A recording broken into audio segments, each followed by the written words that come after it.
Hello everyone, very good evening सभी को। This is Himani Malik and I welcome you all on राहिया दिन्हा। तो आप सभी का स्वागत है। और आज हम 4-5 मिनट लेट हैं, बट कोई बात नहीं, कवर कर लेंगे, है ना, फटाफट से। और आज डिस्कस करेंगे कुछ सीटेट के पीवाईक्यूज हैं जो आपका पिछली बार एग्जाम हुआ था, जिससे आपको काफी ऐसा फीडबैक मिला था कि हमें आ नहीं रहा है या बहुत समस्या देखने को मिली, किसी का स्कोर बहुत अच्छा रहा। कैसा पेपर था ये देखना जरूरी है। 2021 का पेपर जो सीटेट का आपने दिया है, कुछ लोगों में से आपने दिया भी होगा, किस तरीके का पेपर रहा है, कैसा पेपर है, वो चीज हम देखने जा रहे हैं आज।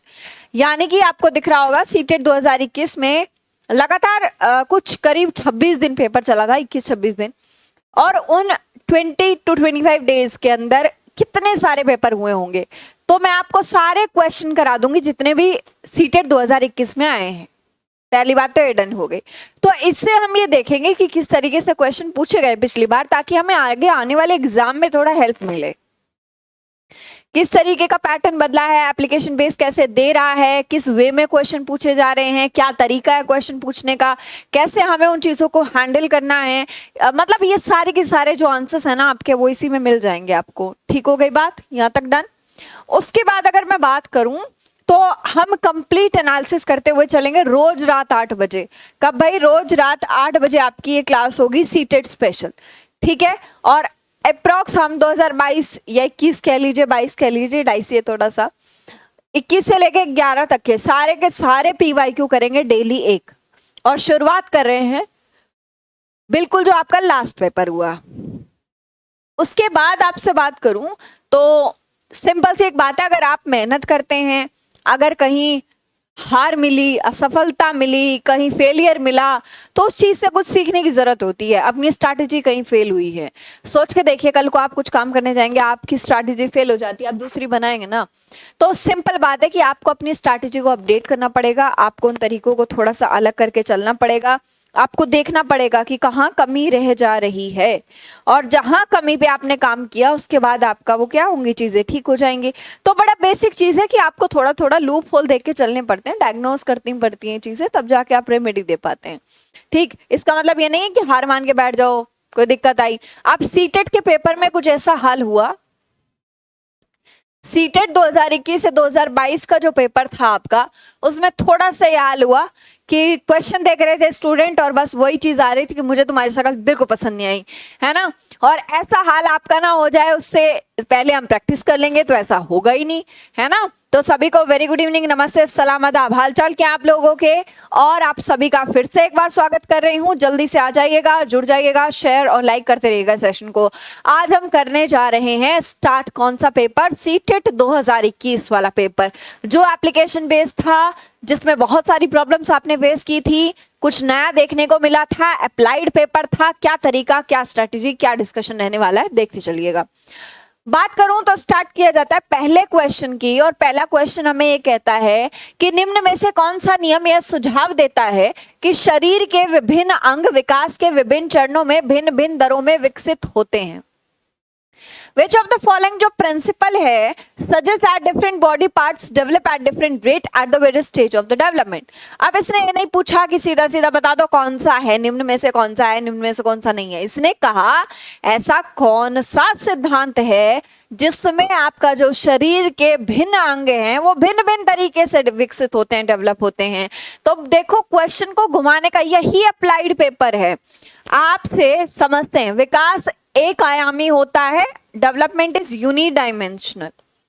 एक आयामी मतलब एक तरफा चलेगा नहीं, development is unidirectional. Same डाल दिया, एक दिशा उसकी एक ही होती है, ठीक है। Development is a discontinuous process, ये भी गलत। Direction of the development is proximodistal and cephalocaudal. अब देखो, अब ये भी दे सकता था कि rate of the development is differ from one another. जो रेट है विकास का, जो दर है विकास की, वो सबकी अलग अलग होती है। और यहाँ ऑप्शन ठीक हो जाता। उसने क्वेश्चन एप्लीकेशन बेस दिया, लेकिन आंसर भी एप्लीकेशन बेस दिया। समझ के चलिएगा तब क्वेश्चन सॉल्व होंगे। यहाँ देखो, direction of development is proximo distal. Proximo distal का मतलब है प्रॉक्सिमो डिस्टल का मतलब है सिंपल सीधा centre of the body to outward. ये आपका सेंटर है, केंद्र है शरीर का, और इससे बाहर की तरफ विकास जो जाता है उसको हम क्या कहते हैं? Proximo distal. सॉरी, उसको हम क्या कहते हैं? Proximo distal. और जो सेफेलोकॉर्डल होता है उसमें क्या होता है? सर से लेके पैर की तरफ जब विकास जाता है इसको हम क्या कहते हैं? सेफेलोकॉर्डल, सिरोधपदोन्मुखी। इसने दोनों दिए हैं, इसका मतलब भिन्न भिन्न तरीके से इसकी ऐसे ग्रोथ चलती है और ऐसे भी ग्रोथ चलती है। सोचो क्वेश्चन कैसा दिया गया। हाँ, जिन्होंने पेपर दिया था या आज क्वेश्चन पहली बार देखा, थोड़ा दिमाग हिल रहा है देखने के बाद? क्या ऐसा लग रहा है हाँ ये पेपर है असली वाला? बताइए जल्दी से, ऐसा कुछ लग रहा है? हाँ हाँ या ना भाई? ऐसा कुछ लग रहा है? हाँ, ऐसा लग रहा है कि हाँ ये वाला पेपर तो है जो हमने सोचा नहीं था, ऐसा भी पेपर आएगा, ऐसा लग रहा है? खैर, नेक्स्ट क्वेश्चन देखिएगा। एक एक को समझ लेंगे ना तो फिर आराम से दिमाग में सेट होंगे। निम्न में से कौन सा कथन सही है? बहुत ध्यान से पढ़ना। नहीं, सही, है, ना, यदि, यद्यपि, अथवा, ये सारे word. Which of the following statement is correct? बच्चों का विकास एक सामाजिक सांस्कृतिक परिप्रेक्ष्य में होता है। बचपन वह अवधि है जिसे 10 भिन्न अवस्थाओं में बांटा जा सकता है। बच्चों की सोच सामाजिक अंतःक्रिया से प्रभावित नहीं होती है। बच्चों का विकास केवल आनुवंशिकता पर आधारित होता है।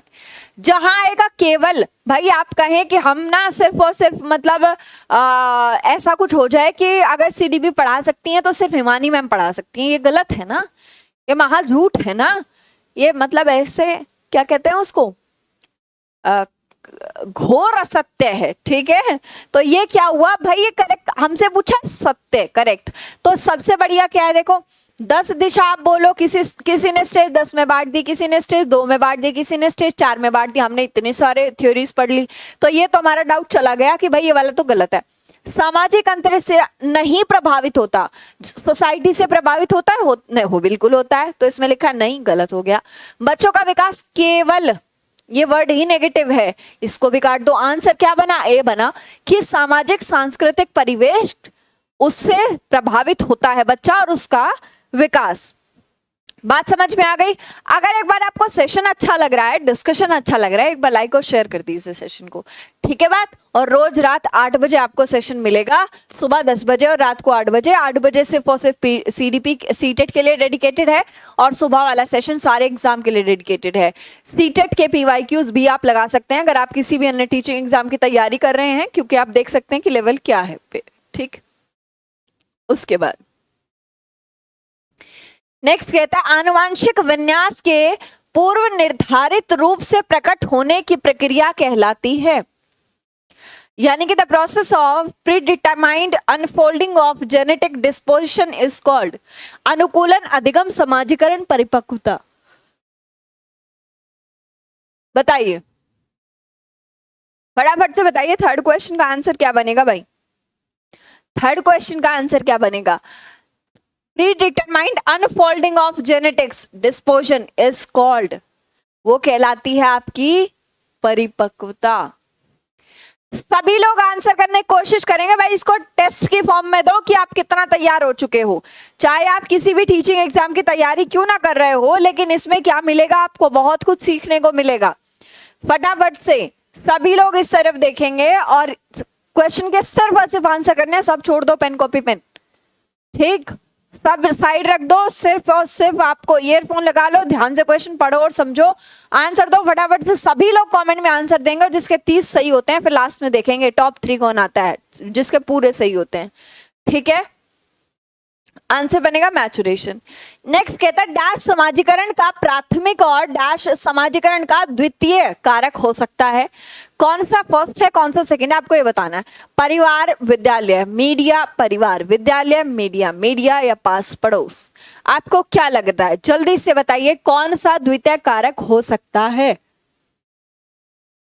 यहाँ आपको पहला डालना है प्राइमरी कौन सा है, यहाँ आपको सेकेंडरी डालना है द्वितीय कौन सा है।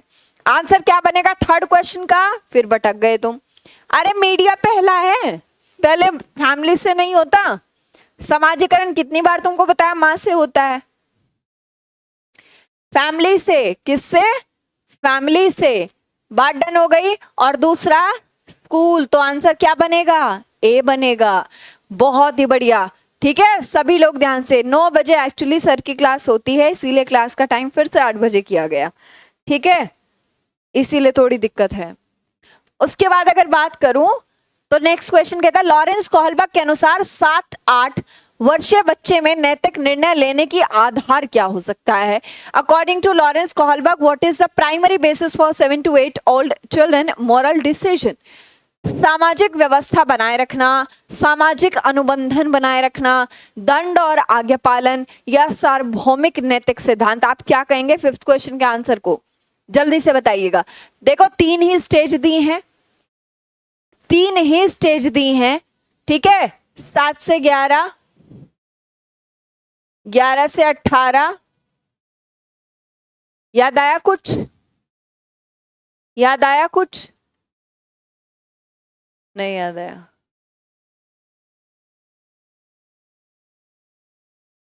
सबसे पहले वाली स्टेज क्या, क्या भाई, दंड और आज्ञा पालन। अरे ये कौन, डी वालों, निकम्मो, नलायको, पनिशमेंट एंड ऑबिडियंस, दंड और आज्ञा पालन। अगर बच्चा फर्स्ट स्टेज में कुछ काम करता है तो या तो वो दंड से बचने के लिए करता है या फिर वो आज्ञा का पालन करने के लिए करता है। बात समझ में आ गई। हाँ, ये क्लास पूरी पूरी रीड के लिए हेल्प करेगी 110%, ठीक है। आप देख सकते हैं, फटाफट से देखिएगा। नेक्स्ट क्वेश्चन कहता है जीन पियाजे के सिद्धांत में क्रमबद्धता किस संदर्भ में प्रयोग हुआ है। सीरिएशन इन जीन पियाजे थ्योरी रेफर टू, सीरिएशन क्रमबद्धता मैंने कराया था ना पियाजे की थ्योरी में, बताओ कौन सी स्टेज पे था। वस्तुओं को किसी एक आयाम जैसे लंबाई पर आधारित क्रम देना, दूसरों का परिप्रेक्ष्य लेने की क्षमता, चिंतन का वर्णनात्मक रूप जैसा कहानी कथन में होता है, स्थानों जैसे अपने विद्यालयों का स्थानकीय मानचित्रण करने की क्षमता। 6th क्वेश्चन का आंसर जो बनेगा, मैंने आपको कहा था क्रमबद्धता, तो हम जब उसको क्या देते हैं, एग्जांपल्स देते हैं, लेंथ हाइट किसी भी ऑब्जेक्ट की, जैसे कि कहो उसे घटते क्रम में लगा दे तो वो क्या करेगा कि सबसे बड़ा ये, फिर उससे छोटा ये, फिर उससे छोटा ये, ऐसे लगा देगा। लेकिन अगर आप उसको इमेजिनेशन करने के लिए कहेंगे तो वो नहीं कर पाता। कौन सी स्टेज है, 3rd स्टेज है, यानी कि ऑब्जेक्ट की हेल्प से उसको पास लॉजिक है। अगर आपने उसको ऑब्जेक्ट या मूर्त संक्रियात्मक तरीके से सिखाया तो वो सीख सकता है, इसमें कोई डाउट नहीं है। बात समझ आ गई, ये हमारी 3rd स्टेज और पहला ऑप्शन हो जाता है सही। नेक्स्ट क्वेश्चन कहता है 5 वर्षीय नसीमा को यह लगता है कि चिकनी मिट्टी के गोले को यदि दबाकर एक सांप के रूप में परिवर्तित कर सके, जैसे क्ले से हम कुछ भी बनाते हैं तो चिकनी मिट्टी बढ़ जाती है। जीन पियाजे के अनुसार उसकी इस सोच के पीछे कौन सा तर्क है, कौन सा तर्क है। जीववाद, केंद्रीयता, परिकल्पिक, निगमनात्मक, संक्रमण, परिणाम निकालना। बताइए क्या होगा। 7th क्वेश्चन का आंसर आपका क्या बनेगा भाई। एक 5 year old नगमा या नसीमा क्या करती है, रोल करती है a ball of clay into a snake create more clay according to Jean पियाजे। बताओ, अब देखो वो क्या कह रहा है, आपने एक बॉल को एक स्नेक की फॉर्म दे दी क्ले में। अब वो कह रही है कि स्नेक वाली में ज्यादा क्ले लगी है, बॉल में ज्यादा क्ले नहीं लगी थी। इसका मतलब है सेंट्रेशन। इसका मतलब क्या है, सेंट्रेशन, केंद्रीयता। वो इतना ज्यादा फोकस्ड है कि उसको ना इधर का दिख रहा है ना उधर का। आप जीववाद बोल रहे हो, मतलब क्या है इसमें भाई, क्या है, हैं? इसको जीववाद समझता है बच्चा। इसको पानी पिला रहा होता, इसको क्या कर रहा होता कि ले पानी पी ले तू भी, इसको पानी पिला रहा होता, खिला रहा होता, तब तो मैं जानती। अब यहाँ कहाँ से आया यहाँ जीववाद, ये बताना जरा। सेंट्रेशन का मतलब है, जब मैंने आपको एक एग्जांपल दिया था, याद करो कि पानी डालो आप ग्लास में, एक ग्लास लंबा सा ले लो, पतला सा, एक ग्लास चौड़ा ले लो, लेकिन उसको लगेगा कि लंबे वाले ग्लास में ज्यादा कोल्ड ड्रिंक है या पानी है। ऐसे वाला एग्जांपल याद आ रहा है कुछ, उसको हम सेंट्रेशन बोलते हैं। जब बच्चे का ध्यान इतना ज्यादा केंद्रित हो जाए कि वो उसकी ऑब्जेक्ट की लेंथ या उसके हिसाब से अपने रिव्यू देने लगे या फिर अपने आप कह सकते हैं व्यूज बताने लगे, तो इसमें क्या है, केंद्रीयता है। मैं भी पागल हो गई तुम्हारे साथ। नेक्स्ट, लेव वाइगोत्स्की के संज्ञानात्मक विकास का सिद्धांत किस पर आधारित है? समाजीकरण, जो लेव वाइगोत्स्की ने आपको सिद्धांत दिया है वो किस पर बेस्ड है? सामाजिक संरचना, व्यवहारवाद, मनोविश्लेषण या सार्वभौमिकता? आपको क्या लग रहा है किस पर केंद्रित है? किसके बेस्ड बात की है वाइगोत्स्की ने? बताइए, किसके बेस्ड बात की है वाइगोत्स्की ने? फटाफट से बताइए क्या होगा आंसर भाई आपका? Social constructivism. सोशल कंस्ट्रक्टिविज्म, ठीक है बात। समाज हेल्प करता है, क्या हेल्प करता है? समाज हेल्प करता है, संस्कृति हेल्प करती है। क्या हेल्प करती है? संस्कृति हेल्प करती है, ठीक है बात।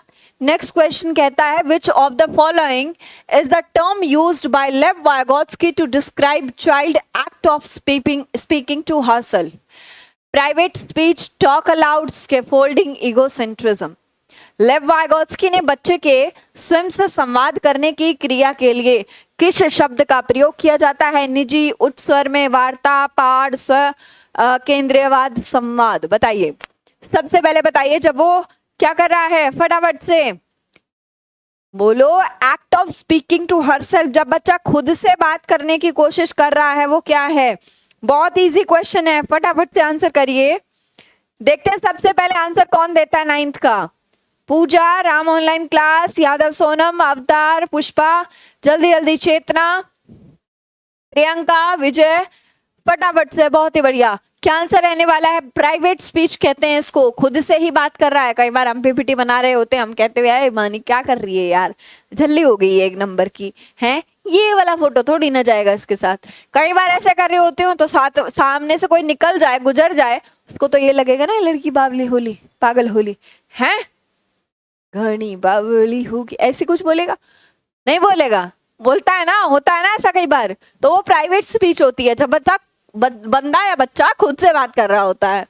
नेक्स्ट क्वेश्चन देखिएगा, एक प्रगतिशील कक्षा की निम्न में से कौन सी विशेषता है?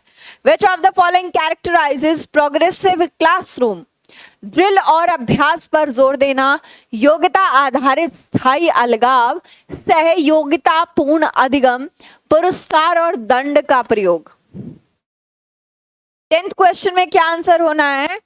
जल्दी बताओ। एक प्रगतिशील शिक्षा है, प्रगति की तरफ जो ले जाएगी। जॉन डवे आपके साथ हैं, क्या रहने वाला है? आप सबसे अच्छा काम क्या कर सकते हैं? Collaborative project. कोलैबोरेशन मतलब यहाँ पे रीना है, यहाँ पे राम है, यहाँ पे श्याम है, यहाँ पे क्या है, टुन्नू है, मुन्नू, सब आ गए। अब यहाँ पे क्या कोलैबोरेटिव मतलब सबके साथ आप प्रोजेक्ट कर रहे हैं, तो आपको कितनी हेल्प मिलेगी? बात समझ गए? आप किसकी तरफ जाएंगे? प्रगति की तरफ। क्यों? क्योंकि आपको कुछ नया सीखने को मिलेगा, इन्वॉल्व होने को मिलेगा, फिर आप ट्राई करेंगे, फिर कहीं फेलियर मिलेगा, वो आपको समझाएगा, आप उसको समझाएंगे। कोलैबोरेट होता है। क्या होता है? कोलैबोरेट होता है। नेक्स्ट क्वेश्चन करिएगा, एक बच्चे में दूसरे की नियता और इच्छाओं को समझने की योग्यता है, यह बुद्धि के किस स्वरूप को दर्शाती है? A child has the ability to understand the intention and desire of others the child has. स्थानिकीय संबंध बुद्धि, अंतराव्यक्तिक बुद्धि, अंतर्व्यक्तिक बुद्धि, प्राकृतिक बुद्धि। दूसरों की नियति और इच्छाएं समझती है वो इंसान, वो क्या होगा? जल्दी से बताइए। अब मैं दूसरों का पेन समझती हूँ, मेरे को पता है आपको कितनी मेहनत करनी पड़ती है, आपको कैसा लगता है जब आपका एग्जाम नहीं होता, नहीं रिजल्ट आपके फेवर में आता, इसीलिए मैं क्या करती हूँ, आपको समझाती रहती हूँ। क्यों? क्योंकि आपके मुझे क्या किसकी कदर है? इच्छाओं की है। और किसकी कदर है? आपकी नियति समझती हूँ कि बुरी नहीं है, इसीलिए क्या करो, मेहनत करो, अपना एग्जाम क्या करो, टाइम से निकालो। तो ये अंतर हुआ कि अन्य हुआ? ये क्या हुआ? अन्य हुआ। 11th क्वेश्चन का आंसर क्या बन जाएगा? अंतराव्यक्तिक। अंत्य नहीं, अंतरा यानी कि अन्य व्यक्ति, यहाँ अन्य भी आप लिख सकते हो। समझ आ गई बात? इंटरपर्सनल है, इंट्रा नहीं है। इंट्रा मतलब खुद के ही बारे में सोचना। नेक्स्ट क्वेश्चन कहता है, राष्ट्रीय शिक्षा नीति 2020 में निम्न में से कौन सा कथन प्रस्तावित है? Which of the following statement is proposed in national education policy 2020? कौन सा कथन प्रस्तावित किया गया? अपनी मातृभाषा में शिक्षित होना शैक्षिक और प्रौद्योगिक उन्नति में बाधक है, विद्यार्थियों या विद्यालयों को बच्चों को अंग्रेजी भाषा की प्रथम भाषा के रूप में सीखने और बोलने के लिए प्रोत्साहन करना चाहिए। बाल विद्यार्थियों के लिए बहुभाषी होने के उच्च संज्ञानात्मक लाभ हैं। द्विभाषी उपागम विद्यार्थियों में उलझन पैदा करता है और सीखने में बाधा डालता है।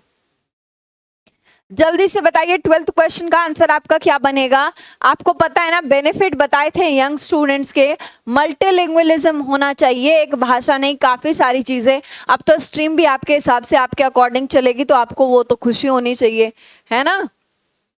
बताइए, अब तो आप स्ट्रीम भी अपने हिसाब से बना सकते हो। डन हो गई यहां तक बात, आगे बढ़े चलिएगा।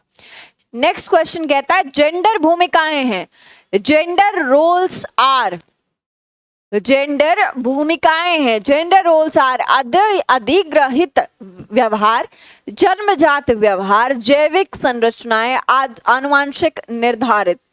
बताइए क्या होगा। 13 क्वेश्चन का आंसर क्या होगा। लर्न बिहेवियर है, इनमेट बिहेवियर है, बायोलॉजिकल कंस्ट्रक्शन है, जेनेटिकली डिटरमाइंड है। जो जेंडर भूमिकाएं हैं, जेंडर मतलब देखो वहां जेंडर लिखा हुआ है हिंदी में भी, तो सिंपल सिंपल क्या होगा, ऐसी है अधिग्रहित व्यवहार है, जन्मजात नहीं है, जैविक नहीं है, आनुवांशिक नहीं है, ये समाज के द्वारा बनाया गया शब्द है जेंडर। जेंडर एंड सेक्स में there is a big difference. अगर मैं सेक्स की बात करूं दैट मीन्स मैं तो या तो बात कर रही हूं फीमेल की, या मैं बात कर रही हूं मेल की, या मैं अदर की बात कर रही हूं, ठीक है बात। उसके बाद बात करूं जेंडर की, अगर मैं बात करूं इसका मतलब समाज हमें किन निगाहों से देखता है उसकी बात कर रही हूं। जैसे कि लड़की है तो ऐसा ही पहनेगी, ऐसा ही चलेगी। जैसे कि हमने भी एक चीज बनाई है, लेट सपोज कि मैं आपके साथ कहाँ जुड़ी हुई हूँ, एक ऑनलाइन क्लास में। हुआ क्या, अभी रिसेंट का एग्जाम्पल है, कल कल कल परसों का। हुआ क्या, मैं बताती हूँ क्या हुआ मेरे साथ।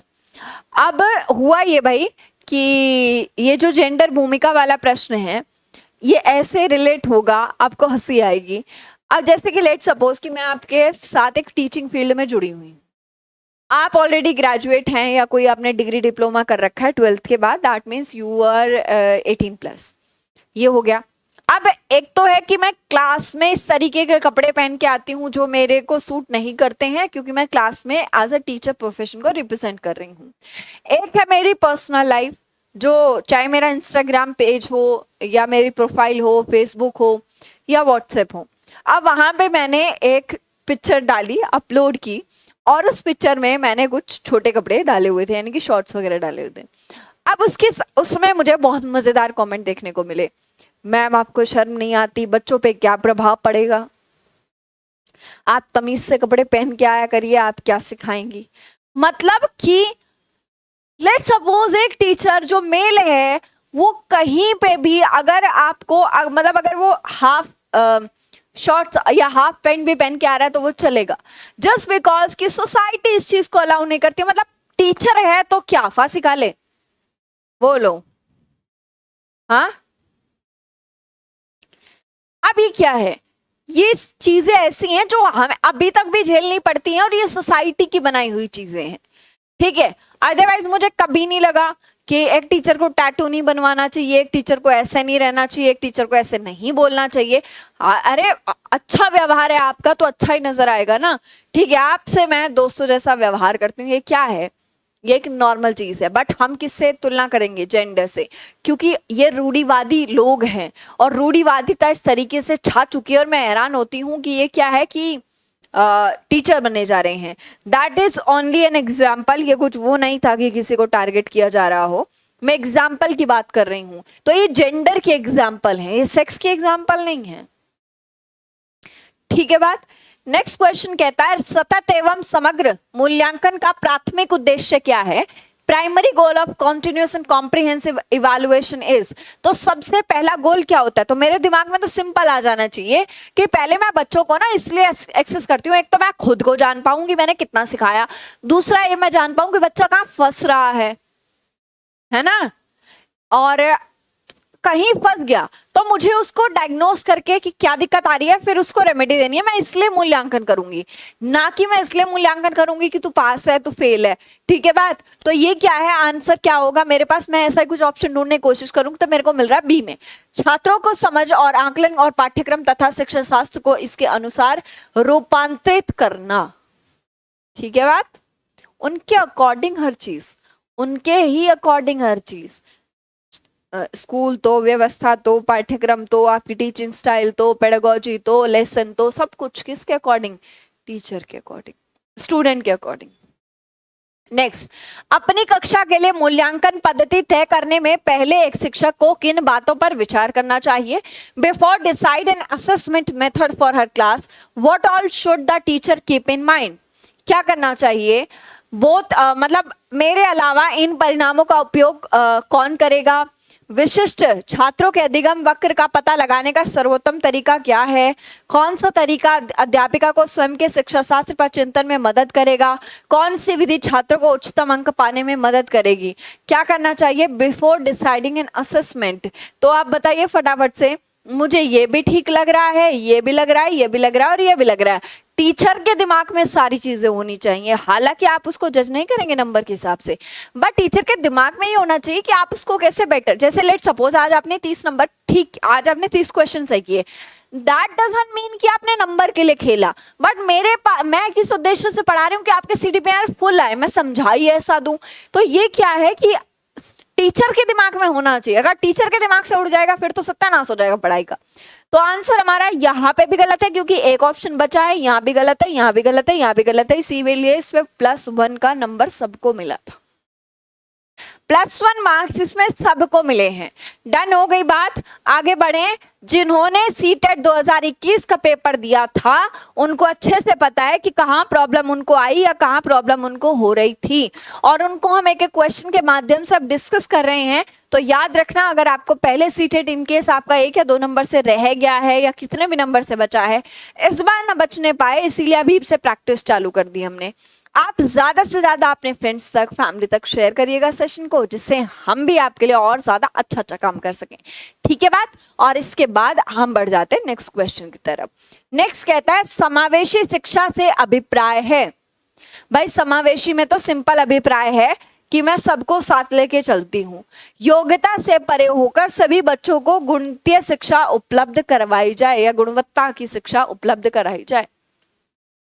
हमने समावेशी में क्या समझा, किसी के पैर में प्रॉब्लम उसको ले आओ, हाथ में प्रॉब्लम उसको ले आओ, देखने में, सुनने में, बोलने में कोई भी समस्या है बच्चा हम सिखा देंगे, हम व्यवस्था में सुधार कर लेंगे, बट वो एक ही छत के नीचे बैठ के सीखे ताकि उसको थोड़ा साइड लाइन फील ना हो। तो ये कहाँ पे आ जाता है, कोई भी इररिस्पेक्टिव ऑफ देयर एबिलिटीज, फर्क नहीं पड़ता है कि उनमें क्या क्षमताएं हैं। नेक्स्ट, कथन ए, पढ़ाते समय एक शिक्षक को पाठ्य सामग्री को दर्शाने के विभिन्न तरीके अपनाने चाहिए। कारण, शिक्षक को अधिगमकर्ताओं की विविध आवश्यकताओं हेतु अपने शिक्षा शास्त्र को उसके अनुकूल बनाना चाहिए। सही विकल्प चुनो इन दोनों सिचुएशन के हिसाब से। ए और आर दोनों सही हैं और आर सही व्याख्या करता है ए की। क्या ये आपको सही लग रहा है? ए और आर दोनों सही है लेकिन आर सही व्याख्या नहीं करता है ए की। सही है लेकिन आर गलत है, यानी कि ये वाले स्टेटमेंट गलत बता रहा है। ए और आर दोनों गलत है, यानी कि अब ये दोनों ही गलत हो गए। बताओ बताओ जी, जरा जल्दी से बताइए आपका आंसर क्या रहेगा। आपका आंसर क्या रहेगा भाई? फटाफट से एक बार जल्दी से लाइक करेंगे भाई सेशन को, जल्दी से। आज देखते हैं 30 में 30 किसके आते हैं। सीटेट 2021 के पेपर में जो 30 में से 30 लाएगा, इसका मतलब कंसेप्ट पे मजबूत पकड़ है, और क्वेश्चन कितना भी एप्लीकेशन बेस्ड छोड़ो, कैसे भी घुमा के दे ले तुम कर डालोगे। जल्दी से बताओ 17 क्वेश्चन का आंसर आपका क्या बनेगा? ए बनेगा। अरे भाई सही तो है, पढ़ाते समय पाठ्य सामग्री को दर्शाने की कोशिश करनी चाहिए, विभिन्न तरीके अपनाने चाहिए, और उसके लिए सभी की विभिन्नताओं को देखने के लिए उसको कई तरीके की पेडागोजी अपनानी चाहिए। ये बात क्या हो जाती है, एकदम सटीक ठीक हो जाती है, दोनों एकदम सही हैं। नेक्स्ट क्वेश्चन कहता है एक बच्ची लिखाई में निरंतर कठिनाई का सामना करती है, लिखने में गुचड़ बुचड़ है, 6 लिख रही है तो 9 कर रही है, ऐसा ऐसा लिखा पड़ा है। बताओ जरा ना, ये रुको जो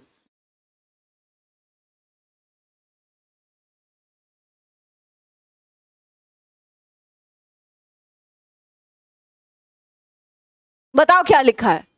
जल्दी से बताइए क्या लिखा है, आपको समझ में आ रहा है? कुछ नहीं आ रहा, इसका मतलब लिखाई में दिक्कत है। तो बताओ क्या दिक्कत है?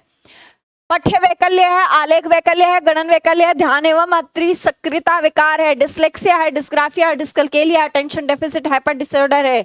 जल्दी से, जिसको हम कहते हैं एडीएचडी। फात आंसर कर दो, फात 10 रुपए तो तुर मिलेंगे उसको, तो ठीक करेगा, है ना। एक बच्चा हमारा तीजी पीजी तैयारी करने आया था आज। आप चैनल पे जाएंगे, आपको इतना प्यारा एक बच्चा मिलेगा और आप दंग रह जाएंगे उसकी पढ़ाई देखकर। एक इतना छोटा सा बच्चा, आपका टीजीटी पीजीटी वालों नोटिफिकेशन आए, इतना छोटा सा बच्चा ऐसे आपको टक्कर दे सकता है, सोचने योग्य बात है। अगर वो कर सकता है, आप नहीं कर सकते। चैनल पे जाके जल्दी से वीडियो देखना क्लास के बाद, ठीक है। और उसका सुनना, आपको हंसी आएगी, है ना। टीजीटी पीजीटी की तैयारी कर रहे हैं वो, और टीजीटी पीजीटी की तैयारी में अभी बहुत आगे पहुंच भी गए हैं वो, ठीक है ना। हाँ हाँ हाँ हाँ, पूछो, जल्दी से बताइए, फटाफट से बताइए। 18 क्वेश्चन का आंसर आपका क्या बनेगा? क्या बनेगा भाई? लिखावट में दिक्कत है तो डिसग्राफिया है। मैंने आपको कई बार बताया है, जिस भी काम या शब्द के आगे ये डिस लग जाए, ये उसकी नस्ल बिगाड़ देता है। ग्राफिया के आगे लगेगा तो राइटिंग बिगड़ जाएगी। बोलो, लेक्सिया के आगे लगेगा तो पढ़ना बिगड़ जाएगा, ठीक है। जिस भी के आगे डिस लगेगा, डिस डिस डिस, वो डिस, ठीक है। नेक्स्ट क्वेश्चन, यहां से क्वेश्चन पूछता ही है, विद्यार्थियों में व्यक्तिगत विभिन्नताओं को पूरा करने के लिए शिक्षक को to cater to individual differences among the student. जैसे कि आपको पता है विभिन्नताएं हैं, तो अगर विभिन्नताएं आपकी क्लास में 40 बच्चों की बैठी हुई है, तो एक टीचर को क्या करना चाहिए?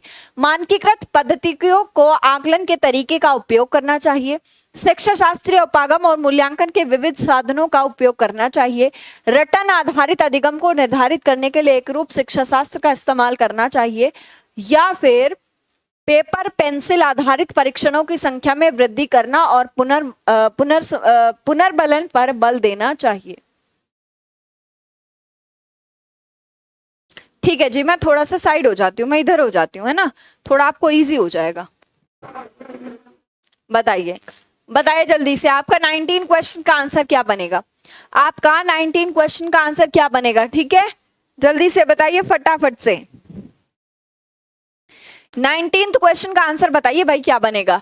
हम क्या कर सकते हैं, अगर विभिन्नताएं हैं तो हम भी वैरायटी ले आएंगे भाई, हम भी पेडागोजी अप्रोच ज्यादा कर लेंगे। तुम इससे सीखते हो, उससे सीखते हो, तुम सीखो ना, जैसे मर्जी सीखते हो, हम 10 तरीके से सिखाएंगे। तो विभिन्नताएं हैं तो वैरायटी बढ़ा दो, यही तो है, सिंपल। नेक्स्ट क्वेश्चन, निम्न में कौन सा सृजनात्मकता का अनिवार्य लक्षण है? Which of the following is an essential characteristics of the creativity? अपसारी चिंतन, आवेगशीलता, सोच में केंद्रीकरण, अभिसारी चिंतन, divergent thinking, impulsiveness, centration in thought, convergent thinking.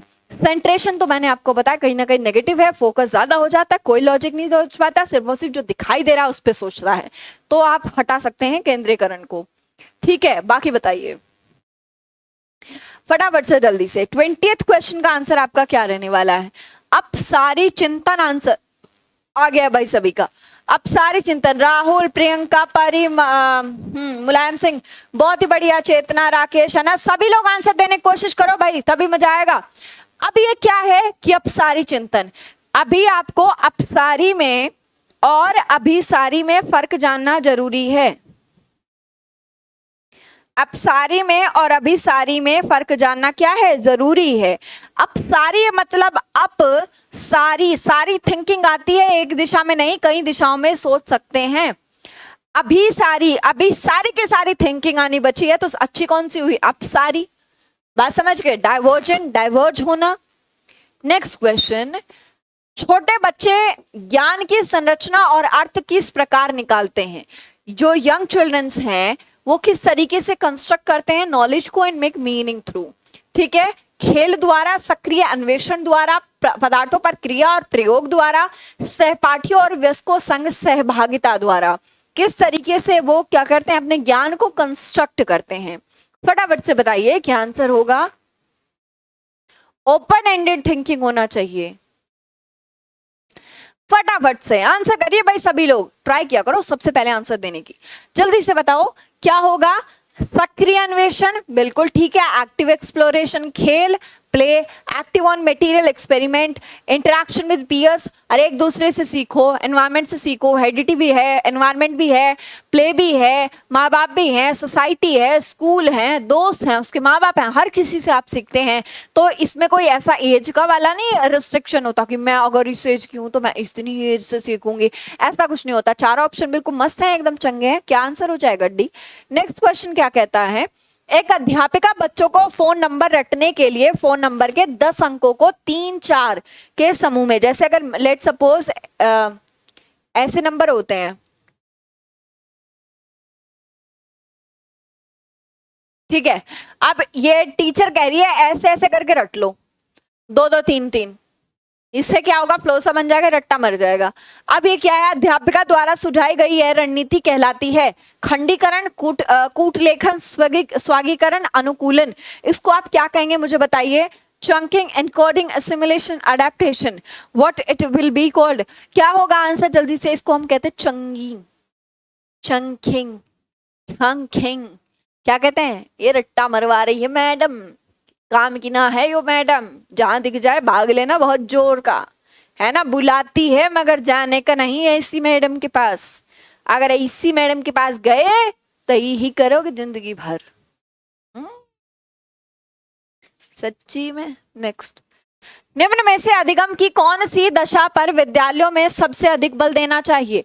अगर बात करूं, which of the following form of learning should be emphasized most in school? परिवेश से सहभागिता द्वारा कौशल और ज्ञान का अर्जन, विषय वस्तु को रटना, दूसरों का निष्क्रिय अनुकरण, उद्दीपन और क्रिया संबंधों द्वारा व्यवहार अनुबंधन। क्या आंसर रहेगा भाई 23 प्रश्न का? 23 प्रश्न का आंसर क्या रहेगा? परिवेश से सहभागिता द्वारा कौशल और ज्ञान का अर्जन।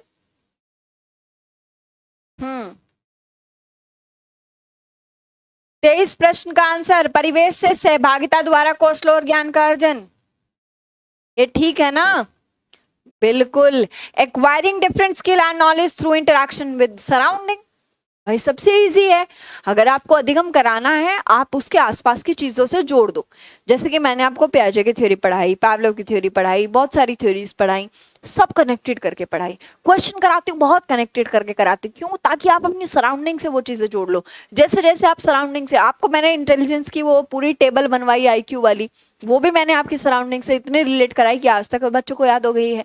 तो ये क्या है कि आप सराउंडिंग से जोड़ो उनकी, ताकि रट्टे मारने की जरूरत ना पड़े, वो नेचुरली फील हो। ठीक है बात? क्या आंसर बनेगा? ए। नेक्स्ट क्वेश्चन कहता है, निम्न में से कौन सा युग्म जो सामाजिक है संरचनात्मक उपागम के अनुसार छात्रों के पढ़ने को सुसाध्य करता है? Which of the following set exemplify a social constructive approach to facilitate reading among students? 24 प्रश्न का आंसर क्या होगा? बताओ। सलमा विद्यार्थियों को नए शब्द सिखाने के लिए फ्लैश कार्ड का उपयोग करती है और उनके सही उत्तरों के लिए उन्हें टॉफी देकर पुरस्कृत करती है। देखो, अगर कहीं आप अच्छी चीज करने जा रहे हैं, संरचना करनी है, रचना करनी है, समाज की हेल्प है, तो लालच तो नहीं। पारमती विविध प्रकार की पुस्तकें अपने विद्यार्थियों को पढ़ने के लिए देती है। जो विद्यार्थी एक विशिष्ट पुस्तक पढ़ते हैं, उन्हें नियमित रूप से पुस्तक पर परिचर्चा करने के लिए कहती है। अरुधि नई शब्द का अर्थ समझने के लिए संदर्भ संबंधित संकेतों का इस्तेमाल पर बल देती है। आपको नहीं लग रहा ज्यादा बढ़िया है? सब कुछ तो मिल गया, सब कुछ तो मिल गया। सराउंडिंग है, संदर्भित है, उसके लाइफ से जुड़े हैं, उसकी फैमिली से जुड़े हैं, उसकी सोसाइटी से जुड़े हैं, उसके खुद से जुड़े हैं। तो ये क्या हो गया? ऐसे अर्थ के समझने का इस्तेमाल करेगी और संकेत भी देगी, तो इसका मतलब इसके फोल्डिंग दे रही है, रटवा नहीं रही है। ठीक है बात? नेक्स्ट क्वेश्चन कहता है, एक शिक्षक होने के नाते आप अपने छात्रों में समस्या समाधान क्षमताएं किस प्रकार सुसाध्य कर सकते हैं? As a teacher, how can you facilitate problem solving abilities in your student? अपने विद्यार्थियों में डर की भावना पैदा करके, समस्याओं के हल हेतु अटल तरीके के इस्तेमाल को बढ़ावा देकर, समरूपों के इस्तेमाल को बढ़ावा देकर, निष्क्रिय रटन पद्धतियों के इस्तेमाल को बढ़ावा देकर। 25 प्रश्न का आंसर क्या बनेगा आप बताइए? अगर आप चाहते हैं समस्या समाधान हो सके तो सक्रिय होना चाहिए, निष्क्रिय तो वैसे ही खत्म है। अपने विद्यार्थियों में डर की भावना, डर से कोई है? हाँ, इससे बड़ा क्या होगी यार स्क्रीन? हाँ, आप थोड़ा सा एक बार प्रिंट बढ़ा लो वीडियो का। क्या होगा? अपने विद्यार्थियों में डर की भावना पैदा करके कोई हल नहीं निकलता। अटल तरीके से मतलब एक ही तरीके से, ऐसा आपको लग रहा है बिल्कुल सही कर रही है वो। अटल मतलब रिजिड तरीका, ये भी गलत है। आंसर क्या बनेगा? समस्याओं के इस्तेमाल को बढ़ावा देकर। यूज ऑफ एनालिसिस, खुद देखो, बच्चों को प्रॉब्लम सॉल्व करके नहीं देनी है, बच्चों को प्रॉब्लम सोचने दो, सोचने दो। गर्मी बढ़ रही है, पेड़ काट रहे हैं लोग, क्या इलाज हो सकता है? क्वेश्चन छोड़ दो उनके दिमाग में, वो अपने आप आंसर देंगे, वो अपने आप अपनी सोसाइटी को ऑब्जर्व करेंगे, वो अपने आप हल निकालेंगे। आपको नहीं देना है पका पकाया। एक्टिविटीज कराओ, डिस्कशन कराओ, पूछो उनसे, वो खुद आपको इतना सॉल्यूशन बताएंगे, शायद आप उतना प्रिपेयर भी करके नहीं जाओगे। ये क्या है? ये क्या है बताओ? क्या है भाई ये? समझ गए ना? एक ऐसी चीज है जो कंस्ट्रक्ट कराएगी नॉलेज को।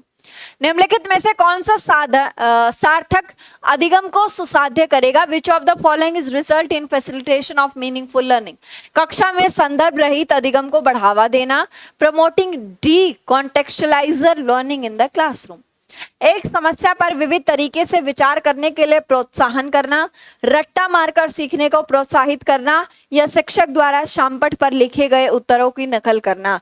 26 क्वेश्चन का आंसर क्या बनेगा बताइए फटाफट से। अगर मीनिंगफुल लर्निंग की बात है तो क्या हो सकता है? 26 के आंसर आपके आए हैं, बिल्कुल सही आए हैं। एनकरेज करना है मल्टीपल वेज को, बहुत सारी ऐसे तरीकों को जिससे हम उन चीज को इजी करा सकें, उनको समझा सकें, उनको प्रोत्साहन दे सकें, उनको मोटिवेट कर सकें। आंसर क्या होगा? 26 होगा। नेक्स्ट क्वेश्चन कहता है, अगर विद्यार्थी अपने कार्य की सफलता को आंतरिक कारणों पर आरोपित करते हैं, उनमें भावना उत्पन्न होगी। Students are likely to experience the emotion of when they attribute internal factor to explain their success to a task. Shame, pride, anger, anxiety. शर्म, गर्व, गुस्सा, उत्कंठा। 27 क्वेश्चन का आंसर बताइए। Likely to experience the emotion of when they attribute internal factor to explain their success at a task. Pride, anger, anxiety, सफलता को आंतरिक कारणों पर आरोपित करते हैं, उनमें भावना कैसी उत्पन्न होगी बताइए? भावना उनमें कैसी आएगी? प्राइड की आएगी। शेम थोड़ी ना, एंगर थोड़ी, एंजाइटी थोड़ी है, प्राइड, गर्व होता है खुद पर। क्या होगा? अब आप सोचिए कि आप अपनी लगन से, आप अपने लिए, आप अपनी मेहनत से चीजों को करने की कोशिश करते हैं, तो आपको क्या शर्म आएगी? आपको क्या एंजाइटी होगी? डिप्रेशन आने लगेगा, गुस्सा आने लगेगा। अरे भाई, आप खुद पे ना फील करेंगे गर्व, प्राइड फील होता है। नेक्स्ट क्वेश्चन कहता है, शिक्षा के प्राथमिक स्तर पर बहुसंवेदनीय उपागम के इस्तेमाल को प्रोत्साहित करना चाहिए। अगर हम बात करें प्राइमरी लेवल ऑफ एजुकेशन पे, मल्टी सेंसरी अप्रोच होनी चाहिए। क्यों होनी चाहिए? यह अधिगम को एक और अधिक प्रभावशाली बनाता है, कुछ बच्चों को शिक्षा से वर्जित करने के लिए मौका देते हैं, अध्यापक की निर्देशन अवधि का काफी समय बचता है, बच्चों में आज्ञा परायणता पैदा करता है। कितने भारी भरकम वर्ड देता है, अच्छे अच्छे दे दिया करो भाई। क्या होगा आंसर? तुतला जाते हैं हम। यह अधिगम को एक और अधिक प्रभावशाली बनाता है। बताइए, प्राइमरी लेवल पे आप ज्यादा मल्टी सेंसरी अप्रोच यूज कर रहे हैं तो लर्निंग को मोर इफेक्टिव बनाएगा ना। आप एक से ज्यादा भाषा यूज कर रहे हैं, एक से ज्यादा वे यूज कर रहे हैं, एक से ज्यादा तरीकों से समझा रहे हो, तो ये क्या है? मल्टीलिंगुअलिज्म है। मल्टीलिंगुअलिज्म और मल्टी सेंसरी अप्रोच है, इसमें आप काफी चीजें अलग अलग तरीके से कर रहे हैं। ये क्या करेगा? लर्निंग को ज्यादा इफेक्टिव बनाएगा, ज्यादा प्रभावशाली बनाएगा। नेक्स्ट क्वेश्चन की बात करूं, कहता है, बच्चे अक्सर विभिन्न संकल्पनों के बारे में वैकल्पिक संकल्पनाएं और भ्रांतियां गठित कर लेते हैं, इससे संबंधित कथन कौन सा सही नहीं है? यानी कि children often form alternative conception and misconception about various concept. Which of the following statement is not correct in the context? बताइए। इसका आंसर करने का टाइम देती हूँ, करो आराम से, बड़ा क्वेश्चन है, पढ़ने में टाइम लगेगा। एक एक करके पढ़ते हैं। एक अध्यापिका को बच्चों द्वारा गठित वैकल्पिक संकल्पना और भ्रांतियों को सख्त रूप से प्रोत्साहित करना चाहिए। बच्चों और वयस्कों में वैकल्पिक संकल्पना और भ्रांतियों का गठन बहुत स्वाभाविक है। एक अध्यापिका को निश्चित रूप से इन वैकल्पिक संकल्पना और भ्रांतियों पर गौर करना चाहिए, क्योंकि ये सीखने सिखाने की प्रक्रिया में महत्वपूर्ण है। अगर बात करूं, वैकल्पिक संकल्पना और भ्रांतियों सदैव निर्धारित नहीं होती, बल्कि बच्चों को अपने आसपास की दुनिया के बारे में सहज समझ को दर्शाती है। बताओ, अब आप मान के चलिए, आप में से जितने लोग 29 का ए दे रहे हैं वो कतई सत्य है, क्योंकि ऑल्टरनेटिव कंसेप्शन, मान के चलिए आपको कोई मिसकंसेप्शन हो जाता है, मिसकंसेप्शन अगर आपको हुआ, कोई भ्रांति आपने पाल ली, तो इसका मतलब ये तो नहीं है कि हाईली डिस्करेज किए जाएं, तुम तो कुछ कर ही नहीं सकते, तुमने तो ऐसा कर लिया, तुमने ऐसे सोच भी कैसे लिया, तुम तो कतई नालायक हो गए हो, है ना, तुम तो 100 नालायक मरे थे, तुम एक पैदा हुए हो कहीं के पूजा वूजा करने के बाद भी, ये क्या है, इतनी कुरान पढ़ी, इतनी भागवत पढ़ी, हमने कुछ नहीं हुआ। बात समझ गए। नेक्स्ट देखिएगा, ये क्या होगा, ए होगा, ये कतई सही नहीं है। नेक्स्ट कहता, निम्न में से अधिगम का कौन सा परिप्रेक्ष्य यह कहता है कि ठोस प्रलोभनों और पुरस्कारों द्वारा विद्यार्थियों को सीखने के लिए अभिप्रेरित किया जा सकता है। Views of learning explain that tangible incentives and reward motivate student for learning. Humanistic behavior, cognitive, socio-cultural. याद रखना आंसर क्या होगा, फटाफट से बताइए। ये आपका बिहेवियर है, ये आपका बिहेवियर है, ये क्या है, व्यवहार है, जो किसकी तरफ झुकता है। आपको अगर मैं कहूं एक क्लास में 5 लाख रुपए का इनाम है, क्या करोगे, सारे लोग क्लास में टाइम से एकदम टन। क्या है ये, व्यवहार, लालच, इंसेंटिव, मोटिवेट करता है, रिवॉर्ड लेते हैं आप, इंसेंटिव लेते हैं आप। ठीक बात हो गई। ये आपके कुछ क्वेश्चन थे सीटेट 2021 के बारे में, लेकिन सीटेट 2021 वाला पेपर कुछ अप्रोक्स 20-22 पेपर हैं। हम डेली एक पेपर करेंगे और एक भी क्वेश्चन नहीं छोड़ने वाले, ताकि हमें ये पता चले कहाँ से पूछेगा, कैसे पूछ रहा है। आज के क्वेश्चन के पेपर का लेवल अच्छा था, और आप वो बच्चा इसको बहुत आसानी से हल कर सकता है जिसकी पेडागोजी पे कमांड अच्छी है। तो आपको क्या करना पड़ेगा, मजबूत करना पड़ेगा अपना कंटेंट, जिसके लिए एक प्लेलिस्ट है, CDP फुल कोर्स, प्लेलिस्ट में जाके चेक करिएगा, आपको मिल जाएगा। दूसरी चीज, इसकी जो PDF है वो आपको मिलेगी राही नाम टेलीग्राम चैनल पे। इंस्टाग्राम ID है मेरी हिमानी मलिक राही के नाम से, और फेसबुक पेज है हमारा राही धाम के नाम से।